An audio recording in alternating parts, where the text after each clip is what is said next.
the woman known to history as Isabel I, Queen of Castile, was born on the 22nd of April 1451 at the royal palace in the town of Madrigal de las Altas Torres in the Castilian province of Avila. Her father was Juan II, King of Castile and Leon, and her mother was Isabella Portugal, and Isabel was their first child together. At her baptism at the Church of San Nicolas, when she was just a few days old, she was proclaimed the Infanta Isabel, although she would be known in English as Isabella. This title of Infanta was a significant one.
due to the lack of organized local law enforcement. Further, Enrique seemed uninterested in pursuing an earnest Catholic crusade against Muslim-ruled Spain, making him even more unpopular. He did launch a campaign against the Emirate of Granada between 1455 and 1458, but was heavily criticized for what the nobles viewed as his ineffectiveness. Enrique's campaign encompassed a few skirmishes with Granadan forces, but assiduously avoided large battles or offensives. He was most broadly condemned for accepting generous tributary terms from Granada for the cessation of hostilities. But even beyond these perceived failings, Enrique was even more despised for his unconventional personal life.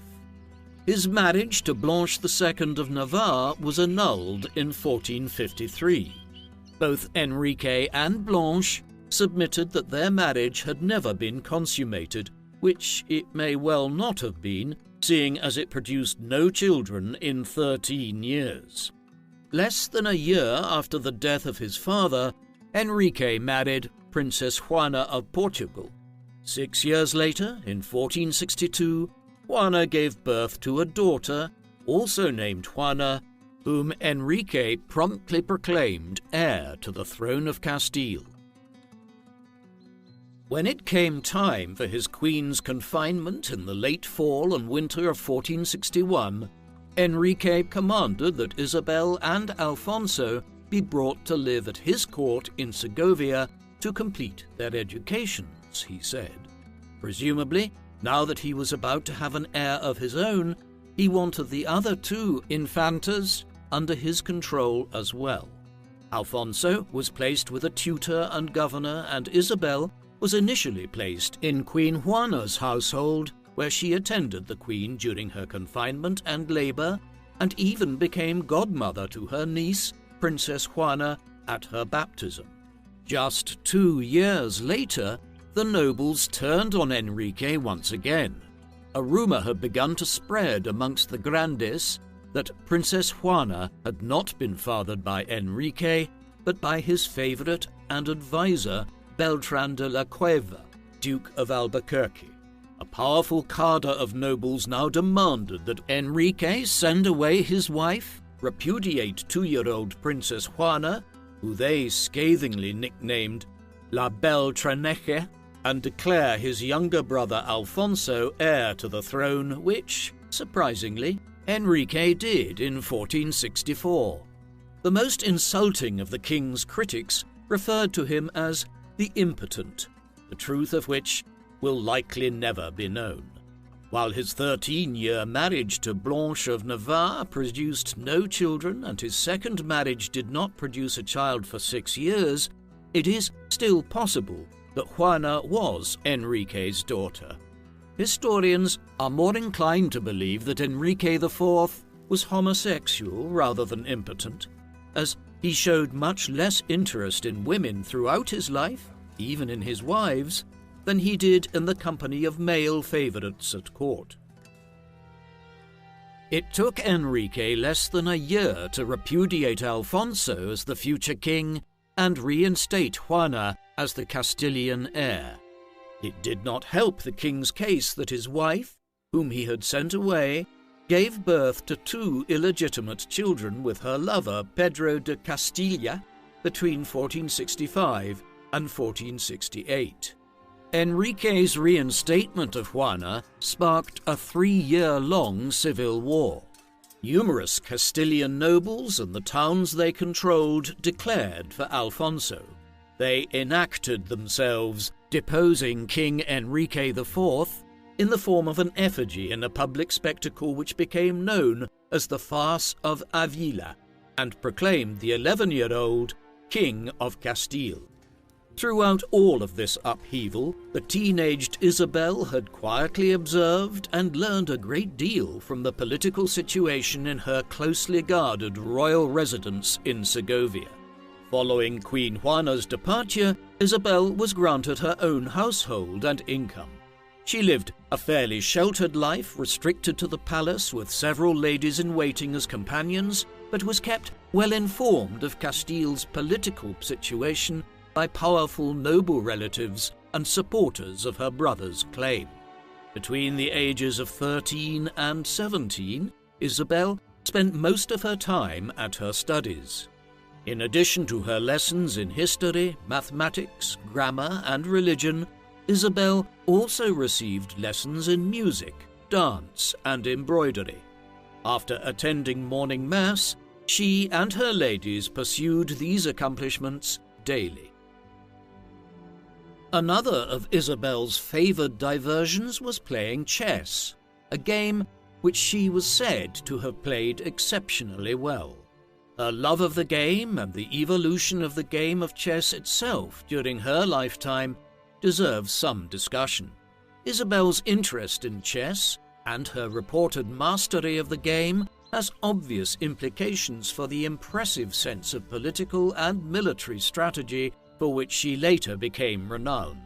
But more interesting still is that prior to the introduction of chess in Spain by Muslim conquerors in the 8th century, all chess pieces represented male figures, and the piece which flanked the king was usually a general or vizier. When the first piece representing a queen was added some years later, it could only move a single diagonal space at a time. It was during the reign of Isabel, one of the first true queens regnant to come to power in post-Roman medieval Europe, that the game evolved into the one we know and play today, in which the queen is the most powerful piece on the board. When this version was introduced in late 15th century Spain, it became known as Queen's Chess. In addition to her studies, Isabel spent a significant portion of her teenage years confronting and avoiding multiple marriage propositions which her brother Enrique attempted to impose upon her. The king negotiated betrothals for her several times. The first, when she was just 6 years old. 2 Aragonese princes, a French prince, a Castilian nobleman, as well as the King of Portugal, all attempted to negotiate an engagement to Isabel. She was even considered as a bride for Edward IV of England or his brother Richard III.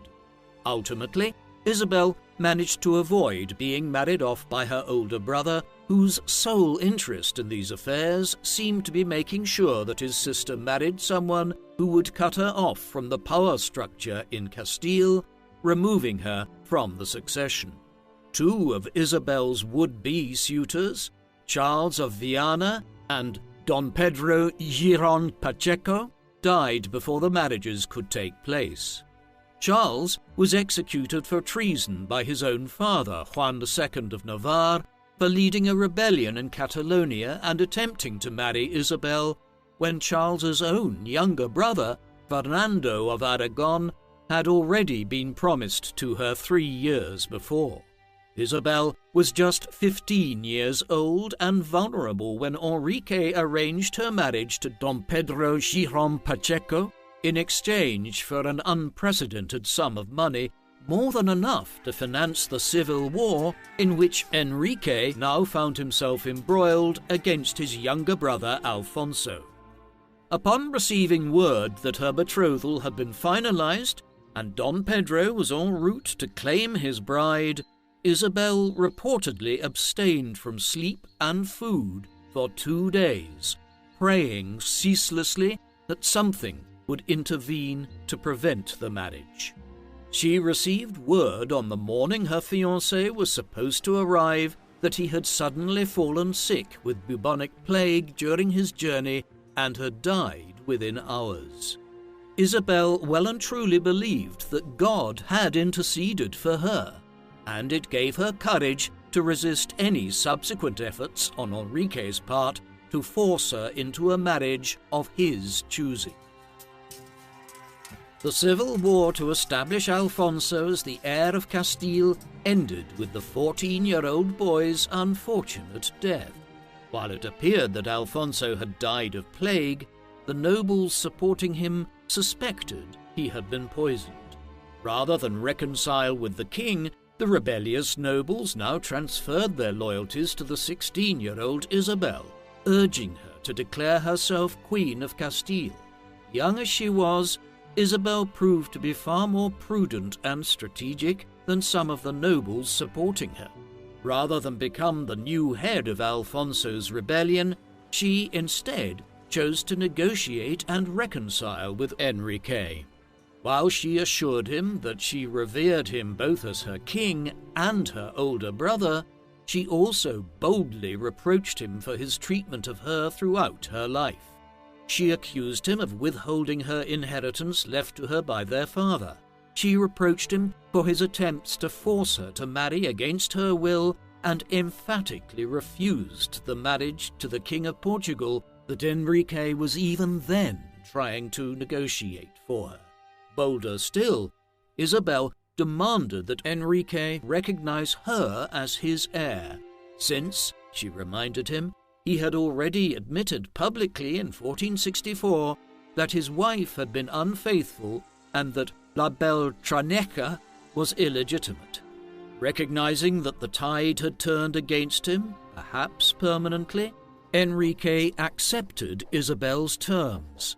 Peace was restored, and Enrique's rule, if not his daughter, was accepted as legitimate. Isabel was named the official heir to the Castilian throne, and Enrique promised he would never again attempt to arrange her marriage without her consent. In return, Isabel promised not to marry without the approval and consent of both Enrique and a plurality of the nobles. By both preserving her existing allies and cleverly outmaneuvering her brother, Isabel had given herself time to breathe and strategize for the future. By 1468, it was clear to her that only one marriage prospect would do: Fernando of Aragon. It must be him and no other, she wrote to one of her advisers. Isabel and Fernando had first been betrothed to one another years before, when they were 6 and 7 years old respectively. The betrothal had sunk into limbo, along with the potential alliance between Enrique IV and Fernando's father Juan II of Navarre, but Isabel was eager to revive it. Juan II had succeeded to his brother Alfonso V's territories of Aragon and Sicily, which his son Fernando would also inherit, and was no less eager for Fernando to add Castile to his patrimony by marrying her.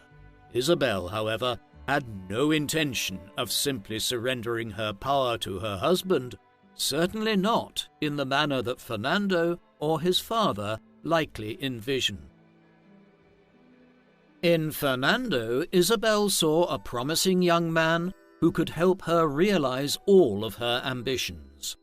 At 18 years old, he was already a proven soldier in battle and an impressive military commander. He was enormously popular with the Castilian people for his handsomeness, intelligence, and charisma. His father, uncles, and grandfather had Castilian royal blood, guaranteeing that he would be accepted by the Castilian nobility and people alike. What's more, he could help organize and lead her armies, and, if his reputation with women was to be believed, he could give her many children. Isabel understood that if she was to reign as queen with any security, she absolutely had to marry. Some European countries, like France and Aragon, had long established Salic laws which expressly prohibited women from inheriting political power in their own right. Castile had no such laws officially, but still no Castilian royal lady had ruled as queen in centuries. In the millennium following the fall of Rome, only 2 women on the entire European continent had ever reigned as true queen regnant: Margaret I of Denmark and Mary, Queen of Hungary and Croatia. Both of these women ruled during the late 14th century, 50 or 60 years before Isabel's birth.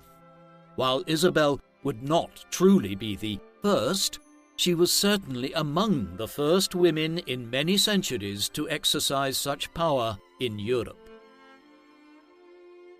Students of European history might be surprised to find feminist critiques in the works of medieval and early modern European writers, but in fact, the 14th, 15th and 16th centuries saw several writers and philosophers publish treatises advocating for female political power as well as the promotion of women's education.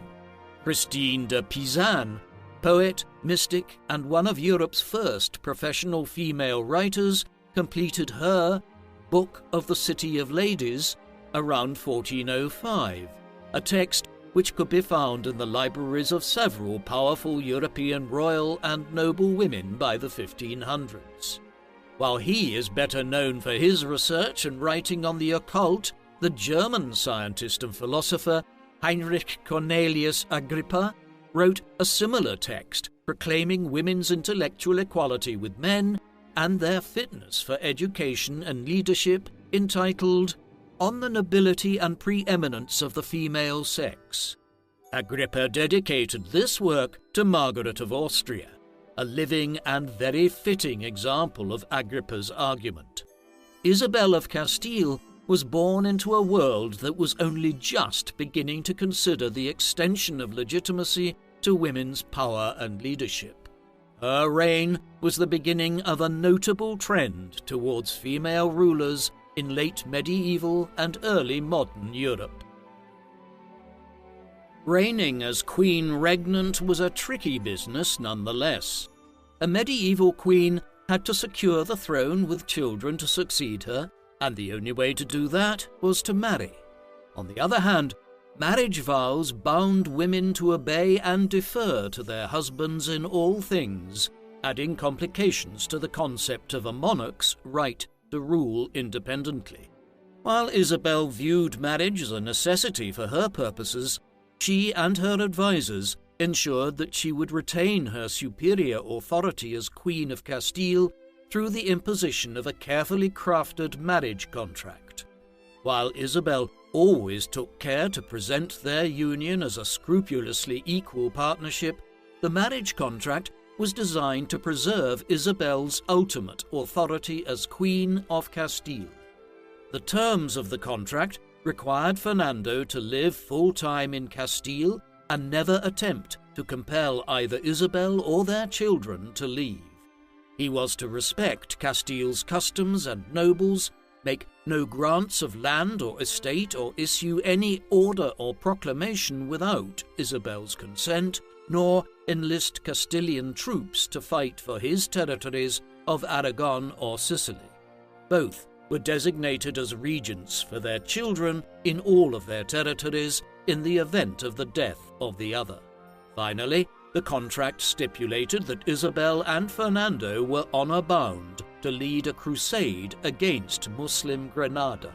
Fernando and his father accepted the terms, seemingly convinced that once they were married, Isabel would defer to Fernando as they felt a wife should. In her conduct as both queen and wife, Isabel skillfully managed to both conform to and frustrate her husband's expectations. Despite this balancing act, Isabel and Fernando seem to have had a loving and fairly happy marriage, as their surviving letters to one another testify. The two were married on the 19th of October 1469. Making the excuse that she was going to visit her mother, Isabel departed her brother's palace and travelled instead to Valladolid, where Fernando met her, having crossed the border into Castile disguised as a servant. They had little time to get to know each other on the eve of their wedding, but chroniclers report that they were both immediately impressed by and attracted to each other. Fernando was friendly, confident, outgoing and gallant, a passionate personality whose cheerful moods could be as intense as his quick temper. Historians speculate that his surviving portraits likely do not do him justice because chroniclers described him as tall, strong and handsome,